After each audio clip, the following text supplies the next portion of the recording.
Hello friends, life with Shankar and প্রিয়াঙ্কাতে নতুন একটা ব্লগ নিয়ে চলে এসেছি। কিসের ব্লগ বুঝতেই পারছো, পৌষ পার্বণ চলে গেল, এটা মাঘ মাস, কিন্তু পিঠে খাওয়া কিন্তু বাঙালিদের চলছে।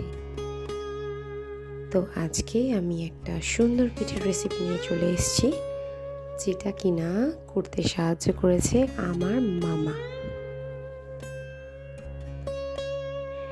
এই পিঠেটাকে এক একজন এক এক নামেই চেনে, তো আমরা এটা আমাদের ভাষায় বলে থাকি মুগ শ্যামলি বা মুগ সামলি। তো যথারীতি এই পিঠেতে মুগ ডালের ব্যবহার করা হয়। তো আজকে আমি মার কাছ থেকেই জেনে নেব যে এই পিঠেটা মা কেমনভাবে বানাচ্ছে। আমি শুধু ফ্রাই করতে হেল্প করেছি।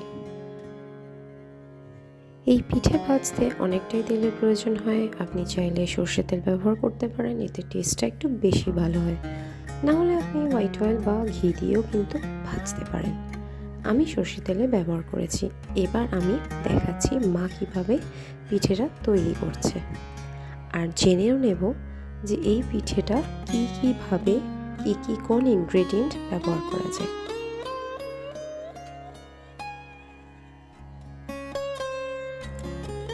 মায়েরা কি পিঠে বানাচ্ছ? কি দিয়ে পুরটা বানিয়েছো সেটা বলো। ওই খেজুর গুড় আর এলাচ, বড় এলাচের দানা। না না, এইটা কি দিয়ে বানিয়েছো? এইটা মুগের ডাল ভাজা করে পাতলা ভেজে তারপরে একটা আলু দিয়ে আর সেদ্ধ করা হয়েছে কুকারে দিয়ে,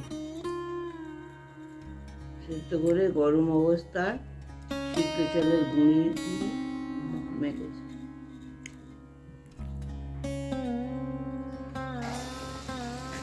হ্যালো এভরিওয়ান, আজকে আমাদের অনেকদিন পরে ট্রাভেল ব্লগ দিয়ে আমরা যে কুকিং ব্লগ দিচ্ছি। তো আমার মা পেছনেই বানাচ্ছে একটা পৌষ সংক্রান্তির বিশেষ ধরনের পিঠে, যেটা হলো মুগ সামলি। আর আমার ঠান্ডা লেগেছে, বুঝতেই পারছেন, মাফলার নিয়েছি একটা গলায়। বিএলওর ডিউটি চলছে, তাতেই ঠান্ডা লেগেছে। তার উপরেই কালকে আমার বার্থডে ছিল, তো সেটাই সেলিব্রেট করতে গিয়ে আরও ঠান্ডা লেগেছে। তো নো মোর টকিং, আমরা দেখছি আমার একটু বানাচ্ছি। তাহলে আমরা মার কাছ থেকে কিন্তু শুনে নিলাম কীভাবে কোন প্রসেসে পিঠেটা তৈরি হচ্ছে।